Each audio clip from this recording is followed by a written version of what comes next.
നമസ്കാരം. സക്കീർ നായിക്കിനെ മോചിപ്പിക്കണമെന്ന് ആവശ്യപ്പെടുന്ന രാഷ്ട്രീയ മുന്നണി, അതുപോലെ തന്നെ യാക്കൂബ് മേമന്റെ മോചനം ആവശ്യപ്പെട്ട രാഷ്ട്രീയ പാർട്ടി, പോപ്പുലർ ഫ്രണ്ട് ഓഫ് ഇന്ത്യയുടെ നിരോധനം പിൻവലിക്കണമെന്ന് ആവശ്യപ്പെടുന്ന രാഷ്ട്രീയ പാർട്ടി, അറസ്റ്റ് ചെയ്ത പോപ്പുലർ ഫ്രണ്ട് പ്രവർത്തകർക്ക് ജാമ്യം നൽകണമെന്ന് ആവശ്യപ്പെടുന്ന രാഷ്ട്രീയ പാർട്ടി, സക്കീർ നായിക്കിനു വേണ്ടിയും യാക്കൂബ് മേമന് വേണ്ടിയിട്ടും പാകിസ്ഥാൻ ഭീകരവാദിയായിട്ടുള്ള അജ്മൽ കസബിന് വേണ്ടിയിട്ടുമൊക്കെ വാതോരാതെ വാദിക്കുന്ന രാഷ്ട്രീയ പാർട്ടി നേതൃത്വം നൽകുന്ന ഇന്ത്യ മുന്നണി, ബാലാസാഹബ് താക്കറെയുടെ മകനായിട്ടുള്ള ഉദ്ധവ് താക്കറെ, ആ ഉദ്ധവ് താക്കറെയെക്കുറിച്ച് തന്നെയാണ് നമ്മൾ ചിന്തിക്കുന്നത്. ഈ ഉദ്ധവ് താക്കറെ എന്ന് പറയുന്നത് നമുക്കറിയാം, ഹിന്ദു ഹൃദയ സമ്രാട്ടായിട്ടുള്ള അയോധ്യ രാമജന്മഭൂമി പ്രക്ഷോഭത്തിൻ്റെ നെടുന്തൂണായിരുന്ന ബാലാസാഹബ് താക്കറെയുടെ മകനും ഇന്നത്തെ ശിവസേനയുടെ നേതാവുമാണ്. ഈ ശിവസേനയുടെ ഇന്നത്തെ നേതാവിൻ്റെ അവസ്ഥയെന്ന് പറയുന്നത് സഹതപിക്കാൻ മാത്രമേ സാധിക്കുകയുള്ളൂ. ഈ രാജ്യത്തെ ശിഥിലമാക്കുന്ന മതഭീകരവാദികളായിട്ടുള്ള പാകിസ്ഥാന്റെ പിണിയാണുകളായിട്ട് നിന്ന് പ്രവർത്തിക്കുന്ന മതഭീകരവാദികളുടെ മടിയിലാണ് ഇന്ന് ഈ ഉദ്ധവ് താക്കറെയുടെ സ്ഥാനമെന്ന് പറഞ്ഞാൽ അതിശയിക്കേണ്ട കാര്യമൊന്നുമില്ല. രാഹുൽ ഈശ്വർ ഈ അടുത്ത ദിവസങ്ങളിൽ ഒരു വീഡിയോ ചെയ്യുകയുണ്ടായി. അതിൽ അദ്ദേഹം പറഞ്ഞിരിക്കുന്നത്, ഇവിടെ ശങ്കരാചാര്യ സ്വാമികൾ നരേന്ദ്രമോദി 2 ദിവസം മുമ്പ് കണ്ട് പാദം തൊട്ട് നമസ്കരിച്ച ആ പൂജനീയ സ്വാമിജികൾ പോലും ഇന്ന് ഉദ്ധവ് താക്കറേക്കും രാഹുൽ ഗാന്ധിക്കും അകമഴിഞ്ഞ പിന്തുണ നൽകിയിരിക്കുന്നു. മുഴുവൻ ഹിന്ദു സമാജവും സനാതനധർമ്മ വിശ്വാസികളും രാഹുൽ ഗാന്ധി ഈ നാടിൻ്റെ സാരഥ്യം ഏറ്റെടുക്കണം, ഈ നാടിൻ്റെ പ്രധാനമന്ത്രിയാവണം എന്ന ആഗ്രഹം പ്രകടിപ്പിച്ചു കഴിഞ്ഞു എന്നൊക്കെയുള്ള രീതിയിലാണ് അയാൾ ആ വീഡിയോയിലൂടെ പറഞ്ഞു വയ്ക്കുന്നത്.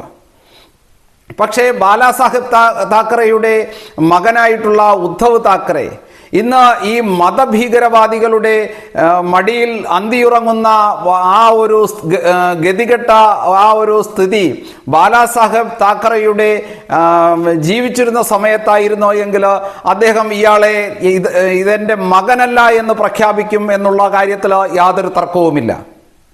ഔറംഗസേബിൻ്റെ ഫാൻസ് ക്ലബ്ബാണ് മഹാരാഷ്ട്രയിലെ ഇവരുടെ സഖ്യം.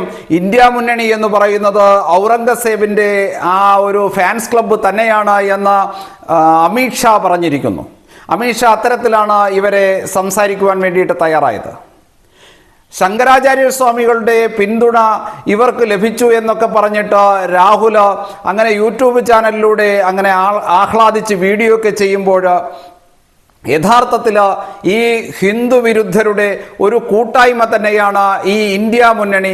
ഇത് രാഷ്ട്രദ്രോഹികളുടെ മഹാസഖ്യമാണ് എന്ന് മനസ്സിലാക്കുവാൻ വേണ്ടിയിട്ട് അരിയാഹാരം കഴിക്കുന്ന മലയാളികൾക്ക് അധിക ബുദ്ധിമുട്ടൊന്നും ഉണ്ടാവില്ല. ഈ നാടിനെ ശിഥിലമാക്കുവാൻ വേണ്ടിയിട്ട് പരിശ്രമിച്ച, മുംബൈ ആക്രമണത്തിന് പരിശ്രമിച്ച പാകിസ്ഥാനി തീവ്രവാദികളായിട്ടുള്ള അങ്ങനെ ആ ഗണ്ണൊക്കെ ഏന്തി വന്ന 10 ഭീകരവാദികൾ അജ്മൽ കസബിന് ബിരിയാണി വിതരണം ചെയ്യണമെന്ന് ആവശ്യമുന്നയിച്ച രാഷ്ട്രീയ പാർട്ടിയുടെ നേതൃത്വത്തിലുള്ള മുന്നണിയിലാണ് ഉദ്ധവ് താക്കറെ ഇന്ന് പ്രവർത്തിക്കുന്നത് എന്ന് പറയുമ്പോൾ ഈ കേരള നാട്ടില്, ഈ മലയാള നാട്ടില് ശിവസേന എന്ന് പറയുന്ന സംഘടനയിൽ ഏതെങ്കിലും ബുദ്ധിയുള്ള മലയാളി ഉണ്ടെങ്കിൽ നിങ്ങൾ ലജ്ജിച്ച് തലകുനിക്കേണ്ടി വരും. ഈ നാടിനോട് അല്പമെങ്കിലും പ്രതിബദ്ധത നിങ്ങൾക്കുണ്ടെങ്കിൽ, ഹിന്ദു ധർമ്മത്തോട് നിങ്ങൾക്ക് അല്പമെങ്കിലും മമതയുണ്ട് എങ്കിൽ ഈ ഉദ്ധവ് താക്കറെയുടെ നേതൃത്വത്തിലുള്ള സംഘടനയിൽ ഒരു നിമിഷം കൂടി പ്രവർത്തിക്കുവാൻ വേണ്ടിയിട്ട് നിങ്ങൾ തയ്യാറാകാതെ ആ പ്രസ്ഥാനത്തിൽ നിന്ന് പിന്മാറേണ്ട ആ വസ്തുതയിലേക്കാണ് ഞാൻ പറഞ്ഞു വയ്ക്കുന്നത്. ഉദ്ധവ് താക്കറെ ആ ബാലാസാഹബ് താക്കറെയുടെ കാണിച്ചു തന്ന ആ മാതൃകയിലൂടെ അല്ല മുന്നോട്ട് പോകുന്നത്. അദ്ദേഹം മുന്നോട്ട് പോകുന്ന ആ മാതൃക എന്ന് പറയുന്നത് ഇത് ഇസ്ലാം ഭീകരവാദികളായിട്ടുള്ള ഈ നാടിൻ്റെ ശത്രുക്കളായിട്ടുള്ള പാകിസ്ഥാനിൽ നിന്നും അഫ്ഗാനിസ്ഥാനിൽ നിന്നും മറ്റു പല ഇസ്ലാം രാഷ്ട്രങ്ങളിൽ നിന്നുമൊക്കെ ഈ നാടിനെ ശിഥിലമാക്കുവാൻ വേണ്ടിയിട്ട് നിയന്ത്രിക്കുന്ന വലിയ തീവ്രവാദ ശക്തികളുടെ അച്ചുതണ്ടായിട്ട് ഈ രാഷ്ട്രത്തിൻ്റെ പല പ്രതിപക്ഷ രാഷ്ട്രീയ പാർട്ടികളും ചേർന്ന് പ്രവർത്തിക്കുന്നതിൻ്റെ ഒരു നിർണായക കണ്ണിയായിട്ട് ഉദ്ധവ് താക്കറെ ഈ ഭാരതമെന്ന് പറയുന്ന മഹാരാജ്യത്തിൽ മാറുമ്പോൾ ആ ഉദ്ധവ് താക്കറെയെ എതിർക്കേണ്ടത് ഏതൊരു സനാതനധർമ്മ വിശ്വാസിയുടെയും അനിവാര്യത തന്നെയാണ്. നന്ദി, നമസ്തേ.